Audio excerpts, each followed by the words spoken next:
محبوب مجھ سے راضی ہے کہ نہیں؟ آقا علیہ الصلوۃ والسلام کہتے ہیں کہ اے ابو بکر آپ کو مبارک ہو، میرا رب تجھے بھی سلام کہتا ہے۔ سبحان اللہ، سبحان اللہ، تیری قسمت پہ قربان جاؤں اے ابو بکر صدیق، کیوں نہ تیری اتنی عظمتیں اور رفتیں اور بلندیاں ہو، تو نے اپنے محبوب پہ سارا کچھ تو وار دیا ہے، اپنے محبوب کو دل و جان سے اپنے محبوب کے ساتھ محبت کی ہے۔ یہ بات میں ادھر روک کے اگلی بات کرتا ہوں۔ آقا علیہ الصلوۃ والسلام جب ہجرت فرما کے جا رہے تھے رستے پہ، غار ثور جن لوگوں نے دیکھی ہے، جہاں پہ آقا علیہ الصلوۃ والسلام نے 3 دن قیام فرمایا اپنے یار کے ساتھ، تو جب غار ثور پہ چڑھ رہے تھے بلندیوں پہ، پہاڑوں پہ، تو حضرت ابوبکر صدیق کبھی آگے ہو جاتے دوڑ کے، کبھی پیچھے رہ جاتے، کبھی دائیں آ جاتے، کبھی بائیں آ جاتے، اور کبھی دشوار گزار رستوں پہ اپنے محبوب کو منڈوں پہ سوار کر لیتے۔ اللہ اکبر، یہ حضرت ابوبکر صدیق تھے، کبھی آگے کبھی پیچھے، کبھی دائیں کبھی بائیں۔ جب پہنچے وہاں پہ غار میں راز و نیاز کی باتیں ہوئی، محبوب نے پوچھا ہے ابوبکر، اے میرے یار، اے میرے غلام، یہ بتا کہ تو رستے میں بڑی عجیب حرکتیں کرتا تھا، کبھی آگے کبھی پیچھے، کبھی دائیں کبھی بائیں، کیا ہوا تھا؟ تو حضرت ابوبکر صدیق عرض کرتے ہیں، میرے مولا، مجھے جب یہ ذہن میں خدشہ ہوتا کہ میں آگے چل رہا ہوں تو پیچھے سے میرے محبوب پہ کوئی حملہ آور نہ ہو جائے، تو میں دوڑ کے پیچھے آ جاتا، پیچھے چل رہا ہوتا تو مجھے جب یہ خدشہ ہوتا کہ دائیں طرف سے کوئی حملہ نہ کر دے تو میں دائیں طرف ہو جاتا، جب دائیں طرف چل رہا ہوتا تو مجھے بائیں کا خیال آتا، میں دوڑ کے بائیں چلے جاتا، بائیں پہ ہوتا تو مجھے خیال آتا سامنے سے، میں سامنے ہو کے دوڑ جا رہا ہے، کہیں سے دشمن میرے محبوب پہ حملہ نہ کر۔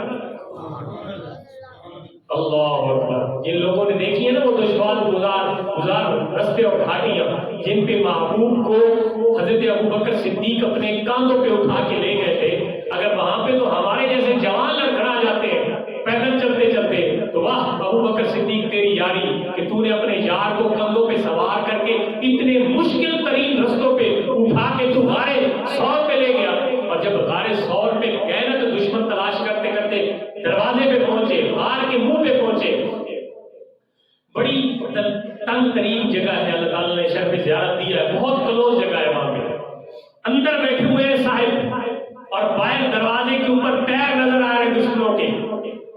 حضرت ابوبکر صدیق عرض کرتے ہیں، یا رسول اللہ، اب اگر دشمن ایسے کر کے تھوڑا سا نیچے دیکھیں نا اپنے پیروں کی طرف بھی تو وہ ہمیں دیکھ لیں گے۔ تو اللہ کے محبوب علیہ الصلوۃ والسلام نے اپنے پیارے یار کو فرمایا، اے میرے یار، لا تحزن، پریشان نہ ہو، ان اللہ معنا، ہم دو ہیں، تیسرا اللہ ہمارے ساتھ ہے۔ سبحان اللہ، ہم دو ہیں، یہاں پہ ابو بکر ہے اور محمد ہے، لیکن تیسرا رب ساتھ ہے، جن کے رب ساتھ ہو کوئی غم کرنے کی ضرورت نہیں ہے۔ قرآن ہے، قرآن کہتا ہے لا تحزن ان اللہ معنا۔ جب ابو بکر صدیق نے یہ پریشانی ظاہر کی کہ یا رسول اللہ اب تو کافر پہنچ چکے ہیں، اب تو وہ دروازے پہ آ گئے، نیچے دیکھے تو ہمیں دیکھ لیں گے، تو اللہ کے محبوب نے فرمایا لا تحزن ان اللہ معنا، اللہ فرماتا ہے غم نہ کرو، ہم بھی تمہارے ساتھ ہیں، تمہیں کوئی غضب نہیں پہنچاتی۔ ابو بکر صدیق رضی اللہ تعالیٰ عنہ، پچھلی بات میں سنا رہا تھا، کسی کو یاد ہے کہاں پہ پہنچے؟ کسی کو بھی یاد نہیں۔ یہ حالت ہے ہماری سامعین کی، اتنے لوگ بیٹھے ہوئے ہیں، یہ بات نہیں ابھی تک پتہ چلی کہ ہم پیچھے کوئی سا بات بتا دیں۔ ہاں جی، لباس پہ بات ہو رہی تھی۔ حضرت ابوبکر صدیق رضی اللہ تعالیٰ عنہ ٹاٹ کا لباس پہنے ہوئے تھے، اور اللہ سلام پڑھتا ہے اور اللہ سلام کہتا ہے اور کہتا ہے کہ راضی ہے کہ ناراض ہے، اس حالت پہ۔ اب حضرت ابوبکر صدیق آقا علیہ الصلوۃ والسلام کے سامنے بیٹھے ہوئے، آپ جو ہے آنکھوں سے آنسو جاری ہو گئے۔ آپ فرماتے ہیں کہ میں اور اللہ کے ہاں میری حاضری اور میں اللہ پہ ناراض۔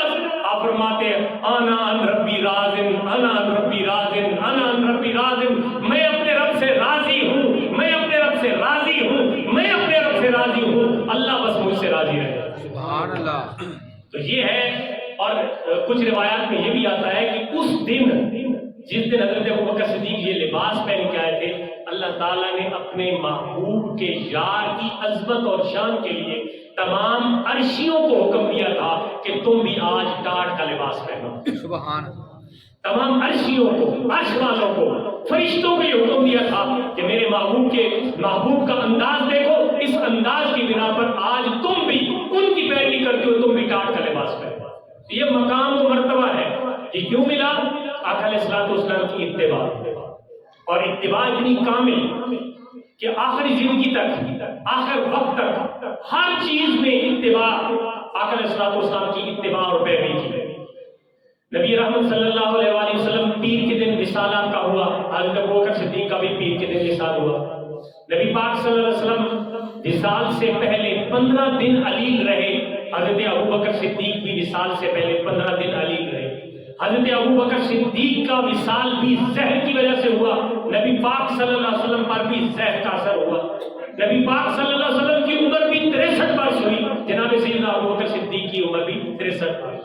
جس جنت کی کیاری اور ٹکڑے میں اللہ کے پاک محبوب مدفون ہے، اسی جنت کی کیاری اور ٹکڑے میں سیدنا ابوبکر صدیق بھی مدفون. تو اللہ تعالیٰ نے کاملیت ایسی اپنے معلوم کے ساتھ عطا فرمائی کہ جیسے ایک اس پہ آپ جا رہے تھے، ایک دفعہ اول پہاڑ کے طرف گئے اور آپ کے ساتھ حضرت ابوبکر صدیق، حضرت عثمان غنی اور حضرت عمر فاروق سے ساتھ تھے. حضرت علی المرتضیٰ شیر خدا تو گھر والے تھے، ان کی تو بات ہی کیا کہنے. حضرت ابوبکر صدیق بھی ساتھ تھے، عمر فاروق عثمان غنی بھی ساتھ تھے. تو جب احد پہاڑ پہ چڑھے نا یہ صاحب سارے، تو احد پہاڑ خوشی سے جھومنے لگا. اب کچھ نے کہا کہ جی زلزلہ آ گیا. وہ بھائی جدھر زلزلہ تو وہاں پہ آتا ہے جب زمین گناہوں سے بھر جاتی ہے تو زلزلے شروع ہو جاتے ہیں. نبی پاک صلی اللہ علیہ وسلم جب احد پہاڑ پہ گئے تو زلزلہ نہیں آیا تھا، بلکہ احد پہاڑ اپنی قسمت پہ خوشی سے جھومنے لگ پڑا. یہ عاشقوں کا ترجمہ ہے، کیونکہ احد پہاڑ کے متعلق حضور نے فرمایا احد یحبنا ونحبہ. احد پہاڑ ایسا پہاڑ ہے یہ ہم سے محبت کرتا اور ہم اس سے محبت کرتے ہیں. اچھا یہ اگر تم عربی گرامر کسی کو آتی ہے تو وہ لطف اٹھائے اس بات کا کہ اللہ تعالیٰ کے پیارے محبوب نے احد پہاڑ کے متعلق فرمایا یحبنا، یہ ہم سے پیار کرتا ہے. یار پہاڑ تو پتھر کا بنا ہوتا ہے اور پتھر کے اندر عقل نہیں ہوتی اور جان بھی نہیں ہوتی. تو عقل اور جان سے آری چیز کے متعلق حضور فرما رہے ہیں یہ ہم سے پیار کرتا ہے. پہلے پیار کی نسبت بھی پہاڑ کی طرف کی. یہ نہیں کہا کہ میں پیار کرتا ہوں پھر وہ بیٹے پیار کرتا ہے، نہیں، فرمایا یحبنا، یہ ہم سے پیار کرتا ہے، ونحبہ، بدلے میں ہم اس سے پیار کرتے ہیں. اس کا مطلب کائنات کی کونے کونے میں چاہے کوئی زیرو ہے یا غیر زیرو ہے، ذویل عقول ہے یا غیر ذویل عقول ہے، حیوان ناطق ہے حیوان غیر ناطق ہے، کوئی بولنے والا ہے یا بول نہیں سکتا، ہر چیز اپنے پیارے محبوب علیہ السلام کے ساتھ پیار اور محبت کرتے ہیں. یہ انسان ہے اس کائنات میں جنہوں نے عقل کے ترازو پہ حضور کے مقام کو تولنا شروع کیا اور پھر باتیں بنانا شروع کر دی. یہ انسان ہے، پتہ نہیں اس نے کہاں سے یہ عقل لی ہے جس عقل میں نبی پاک صلی اللہ علیہ وسلم کی عظمت کو توڑتا ہے. ہمیں تو سمجھ نہیں آتی، کائنات کا باقی کوئی ذرا بھی حضور کی عظمت کو، حقیقت محمد دی پا کوئی نہیں سکتا، اتنا چپ دی جائے اللہ کوئی نہیں سکتا. یہ حقیقت ہے، یہ مرتبے اللہ نے دی ہے اور اللہ کی عطا پہ کوئی قدغن نہیں لگا سکتا اور نہ ہی کوئی پابندی لگا سکتا ہے اور نہ ہی اس کی عطا میں کوئی کمی بیشی کر سکتا ہے. وہ سوچ جس کو چاہتا ہے عطا کر دیتا ہے اور جتنا چاہتا ہے عطا کر دیتا ہے. حضرت سیدنا ابوبکر صدیق رضی اللہ تعالیٰ عنہ وہ اس کائنات کے مسلمانوں کے وہ کامل ترین انسان ہیں جنہوں نے اپنی کردار سے، اپنے اخلاق سے، اپنے مال سے، اپنی جان سے، ہر ایک چیز سے اطاعت رسول کا اعلیٰ نمونہ پیش کیا. نبی پاک صلی اللہ علیہ وسلم جب آپ اس دنیا سے تشریف لے گئے تو اس سے پہلے آخری ایام میں حضرت ابوبکر صدیق کے ذمہ لگایا کہ تم نماز پڑھایا کرو اور لوگوں کو اپنے صحابہ کو فرمایا مروا ابا بکر فلیصلی بالناس. بخاری شریف کی حدیث ہے کہ ابو بکر کو کہو کہ تم لوگوں کو نماز پڑھاؤ. اس کا مطلب ہے اس وقت کائنات میں آقا علیہ السلام کے بعد اگر کوئی عظیم ترین ہستی تھی تو وہ کون تھے؟ حضرت ابوبکر صدیق، کیونکہ اس وقت امامت کا معیار افضلیت کی بنیاد پہ تھا. میری بات سمجھ رہے آپ؟ امامت کا معیار افضلیت کی بنیاد پہ تھا کہ جو افضل ہوگا وہی امامت کروائے گا. چنانچہ نبی پاک صلی اللہ علیہ وسلم سب سے افضل تھے اور آپ امامت فرماتے تھے. آپ کے بیمار ہو جانے، علیل ہو جانے پر آپ نے اس وقت کے جتنے مسلمان تھے ان میں افضل ترین شخص کو امامت کا منصب عطا فرمایا. اور آپ جب نمازیں پڑھا رہے ہیں تو آخری دن، اب میں نے شاید یہ بات پہلے کی ہو پریکٹیکلی میں آپ کو تھوڑا سمجھاتا ہوں کہ صحابہ کرام کیسے وہاں پہ نماز پڑھ رہے تھے اور آقا علیہ الصلوۃ والسلام نے کیسے چھانٹا. تو یہ مثال کے طور پر ادھر صحابہ کرام ادھر منہ کر کے نماز پڑھ رہے تھے اور حجرہ مبارک دائیں طرف تھا. اللہ کے محبوب دائیں طرف حجرے میں تھے اور صحابہ اس طرف منہ کر کے نماز پڑھ رہے تھے. سوار کے دن آپ نے صبح کے وقت پردہ سرکایا دروازے سے کہ میں اپنے یاروں کو دیکھوں, اپنے غلاموں کو, میرے بعد بھی وہ اسلام پہ عمل کریں گے, کوئی تتر بتر تو نہیں ہو گئے. ہماری طرح سردی زیادہ ہے تو نمازی بھی ختم ہو جاتے ہیں, کام زیادہ نکلے تو نمازی بھی غائب ہو جاتے ہیں. نہیں, وہ آپ جانچنا چاہتے تھے میں نے اپنے یاروں کی تربیت کی, دیکھوں تو صحیح کہ میری عدم موجودگی میں اگر نہیں ہوں گا تو میرے صحابہ کیا مسجدیں چھوڑ دیں گے, نمازیں چھوڑ دیں گے, اسلام سے دور چلے جائیں گے. آپ یہ دیکھنا چاہتے تھے. جیسے ہی آپ نے پردہ سرکایا, اب بندوں کا منہ تو ادھر تھا, امام بھی ادھر, مقتدی بھی ادھر, لیکن جیسے پردہ سرکا 17 دن ہو گئے تھے, صحابہ نے حضور کی زیارت نہیں کی. ساروں نے نماز کے اندر نبی پاک کے چہرے کی طرف دیکھنا شروع کیا. سبحان اللہ. واپس سے کہتے ہیں سبحان اللہ. سبحان اللہ. اب ادھر نماز ہو رہی ہے اللہ کی, ادھر آقا علیہ الصلوۃ والسلام نے پردہ سرکایا, صحابہ کرام نماز کے اندر حضور کی زیارت کرنے لگے اور جناب امام صاحب حضرت ابوبکر صدیق آہستہ آہستہ پیچھے کو آنا شروع ہو گئے. کیونکہ اکثر ایسا ہوتا تھا کہ آپ اگر کسی جنگ پہ یا صلح کروانے گئے ہوتے تو حضرت ابوبکر کو حکم ہوتا کہ تم نماز پڑھاؤ. اگر آپ درمیان میں آ جاتے تو حضرت ابوبکر صدیق نماز پیچھے آ جاتے, نماز جماعت نہیں کرواتے. کئی واقعات ایسے حدیثوں میں موجود ہیں بخاری شریف میں. آپ پیچھے کو سرکنے لگے تو اللہ کے محبوب نے ادھر ہی کھڑے ہو کے اشارہ فرمایا کہ اپنی نماز کو مکمل کرو, اور آپ نے پھر پردے کو بند کر دیا اور اسی دن آپ کا پھر وصال باکمال ہو گیا. تو صحابہ کرام اس حدیث کو روایت کرتے فرماتے ہیں کہ اس دن ہم اس طرح خوش ہوئے جب ہم نے زیارت کی, کیونکہ 17 دن ہو گئے تھے زیارت نہیں کی تھی, تو نماز کے اندر ہماری اتنی وہ جوش آ گیا تھا زیارت کا کہ سارے صحابہ نمازی سارے حضور کے چہرے کی طرف دیکھنے لگے. اور اگر حضور باہر تشریف لے آتے تو سارے نماز چھوڑ کے پہلے حضور کے پاس چلے جاتے. لیکن اللہ کے محبوب علیہ الصلوۃ والسلام نے پردے کو بند فرمایا اور غلاموں کو فرمایا تم نماز مکمل کرو. تو یہ صحابہ تھے اور ابوبکر صدیق تھے. اس مہینے کی 22 تاریخ کو آپ کا وصال ہوا. اس مناسبت سے میں نے آپ کے متعلق چند کلمات عرض کیے. اللہ تعالیٰ حضرت سیدنا صدیق اکبر کے نقش قدم پہ چلنے کی توفیق عطا فرمائے. اور آپ نے جو اسلام کے لیے قربانیاں دی, 2 سال 3 ماہ اور 11 دن آپ نے خلافت فرمائی, اور آپ کے دور میں فتنہ ختم نبوت وہ شروع ہوا تھا. منکرین, جھوٹے جو مدعی نبوت تھے, نبوت کا دعویٰ کرنے والے جھوٹے لوگ تھے, ان کے خلاف آپ نے تلوار نکالی. اور پھر زکوٰۃ سے انکار کرنے والے مسلمانوں کے خلاف بھی تلوار نکالی. کچھ لوگوں نے یہ کہا نا کہ حضور کا وصال ہوگا, تو انہوں نے کہا جی دیکھیں جن کے لیے ہم نے مانا تھا اسلام کو اب وہ تو رہے نہیں, سو ہم بھی زکوٰۃ نہیں دیں گے. آپ نے فرمایا جو مسلمان ہے اس پہ اسلام نے جو لازم قرار دیا, حضور ادھر تھے تب بھی لازم تھا, حضور کا وصال ہوا تب بھی لازم. آپ نے منکرین زکوٰۃ سے بھی جہاد فرمایا اور جو جھوٹے نبی تھے ان کو بھی شکست دی.